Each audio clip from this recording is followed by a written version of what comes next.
Hello friends, welcome to CSS lecture series. ये है lecture number 46 और इस लेक्चर में हम बात करेंगे CSS बैकग्राउंड्स के बारे में। लास्ट 2 लेक्चर्स पे हमने डिस्कस किया था CSS बॉर्डर प्रॉपर्टी और CSS border image property.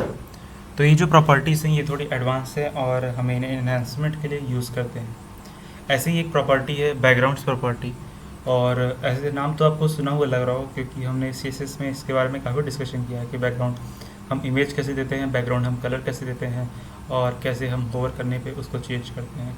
But इस लेक्चर में हम उसके अलावा काफ़ी कुछ और नई चीज़ें सीखेंगे कि कैसे मल्टीपल बैकग्राउंड्स दिए जाते हैं और कैसे इमेजेस में बैकग्राउंड दिए जाते हैं।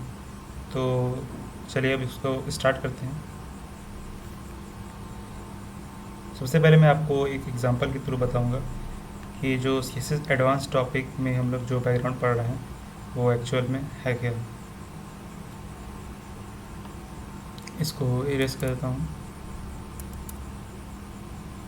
और सबसे पहले इसके लिए हम जो प्रॉपर्टी यूज़ करेंगे उस प्रॉपर्टी का जो सिंटैक्स है, एक्चुअल में जो प्रॉपर्टी का नाम है, और वो कुछ इस तरह से रहेगा, बैकग्राउंड इमेज, राइट।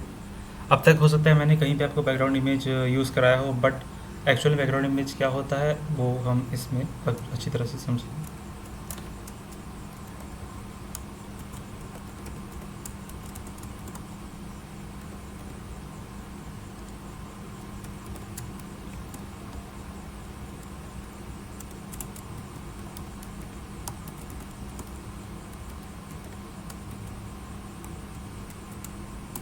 अब देखिए हमने बॉडी तक डिज़ाइन कर लिया है। अब इसे हम कैसे स्टार्ट करेंगे, आइए चलिए स्टार्ट करते हैं।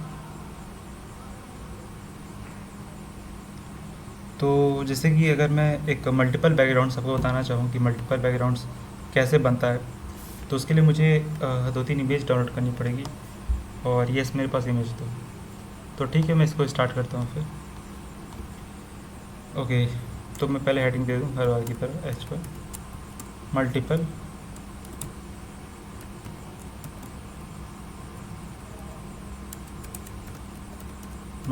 बैकग्राउंड्स। अभी हम लोग नोटपैड में स्टडी कर रहे हैं, लेकिन फिर कुछ लेक्चर्स होने के बाद मैं आपको VS कोड इंस्टॉलेशन प्रोसेस बताऊंगा। फिर उसके बाद कैसे हम VS कोड में इसको यूज़ करते हैं जब हम थोड़ा प्रो हो जाते हैं और हमें इसकी अच्छी नॉलेज हो जाती है, तो हम VS कोड में इसको ज़रूर कुछ ट्राई करेंगे, ठीक है। और उसमें काफ़ी हैंडी होता है और हमें काफ़ी आसानी से नए नए फीचर्स उसको यूज़ करने को मिलते हैं। तो सबसे पहले तो इमेज अगर हम सेट करेंगे, ठीक है, तो अगर हम पहले एक div टैग ले लेता हूँ मैं, राइट, div, और इसमें id दे देता हूँ, id equals to suppose m, इसमें लिख देते हैं मल्टीपल इमेजेस m, ओके। अब इसको हम क्लोज करते हैं। सपोज हम लिखते हैं welcome to CSS lectures, okay. अब इसको हम हेडिंग दे देते हैं इसमें, ठीक, ये हो गया। अब इसके बाद हम कोई पैराग्राफ दे देते हैं, let us suppose I am a web developer, okay. उसके बाद पी को क्लोज किया और फिर हमने div क्लोज कर दिया। अब चलिए div में जो हमने id दी है उसको हम उसकी स्टाइलिंग सेट करते हैं।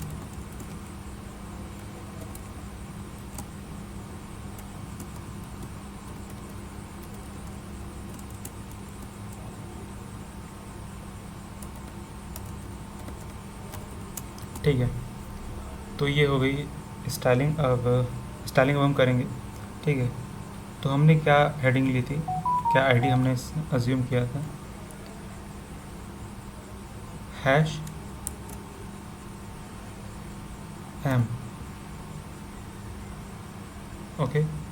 और अब हम ब्रेसेस बना लेते हैं, तो प्रॉपर्टी यूज़ करते हैं बैकग्राउंड इमेज, ठीक है। बैकग्राउंड इमेज में सपोज मैं पहला जो URL लेता हूँ, ये फॉर्मेट रहेगा, ठीक है। तो URL, अब इसमें हम जो हमारे सिस्टम में उसी फोल्डर में जो लिंक है, लिंक नहीं, इमेज का जो नाम है, Ctrl+C कर लेंगे उसको और Ctrl+V करके उसका जो एक्सटेंशन है वो हम यहाँ पे दे देंगे। ठीक है, ये हो गया पहला URL। अब यहाँ पे कॉमा दे देते हैं। अब सपोज़ दूसरा URL ले लेते हैं और ये हो गया। इसमें हम सपोज़ मैं अपनी फ़ोटो इसमें एडजस्ट करता हूँ, ये हो गया दूसरा URL। ठीक है, अब इसके बाद हम बैकग्राउंड पोजीशन सेट करते हैं। बैकग्राउंड पोजीशन, ठीक है, बैकग्राउंड पोजीशन क्या रहेगी, राइट, बॉटम और लेफ़्ट, टॉप। ठीक है, वही मैं एक्सप्लेन करता हूँ इसको।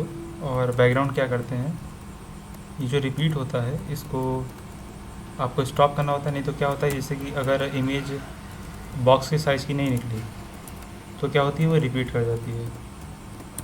और मैं ये भी दिखाऊंगा कि अगर मैं रिपीट यूज़ नहीं करूँगा तो फिर क्या होगा। और साथ में पैडिंग दे देते हैं 12 पिक्सल्स। ओके, इसको सेव करते हैं, lecture number 46 .html, save, let's move.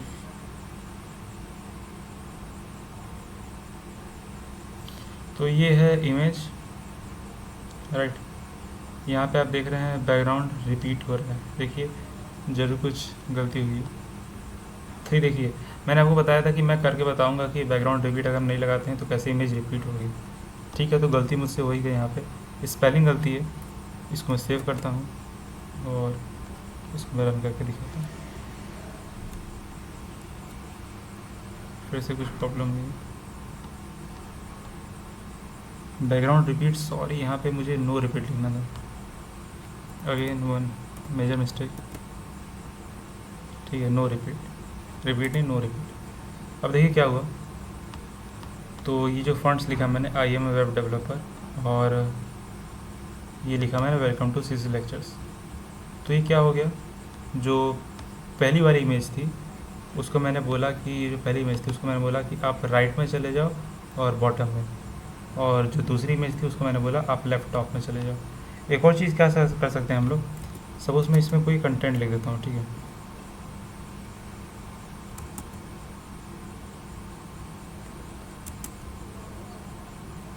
ये मैंने कुछ कंटेंट लिख दिया ताकि मैं उसको एक बार ज़्यादा स्पेस ले सकूँ। ठीक है, अब चलते हैं आगे।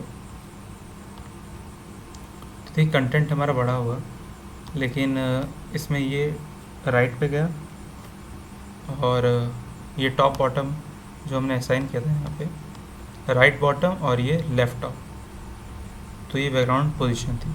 ठीक है, और इमेज भी हमने सही यूज़ की है। तो अब हम अगले एग्जांपल पे चलते हैं। ओके, और एक और चीज़, जैसे कि अभी तो हमने जो इमेज इसमें बताया आपको कि पहला हो गया नो रिपीट, ठीक है, लेकिन हमें दूसरे के लिए भी इसमें असाइन करना पड़ेगा कि आप रिपीट रखना चाहते हैं कि नॉन रिपीट रखना चाहते हैं। ठीक है, तो इसको हम सेट कर देते हैं और इसको एक बार सेव करके देख लेते हैं। तो ये देखिए इसमें क्या हुआ गया कि इसको मैं रिपीट कर दिया और ये रिपीट नहीं है। तो यही दोनों में डिफरेंस था कि दोनों में कैसे मैं प्रॉपर्टी को सेट करता हूँ। ठीक है, और फॉन्ट्स थोड़े, अगर मैं बैकग्राउंड कुछ लाइट कलर का रखता तो और आपको क्लियर होता। एनीवेज फिर भी यहाँ पे कंटेंट में ऐसे करके इसको सेलेक्ट करके दिखा दे रहा हूँ। तो ये हमारा बैकग्राउंड्स हो गया, और इसके और एग्जांपल्स हम नेक्स्ट लेक्चर में कवर करेंगे।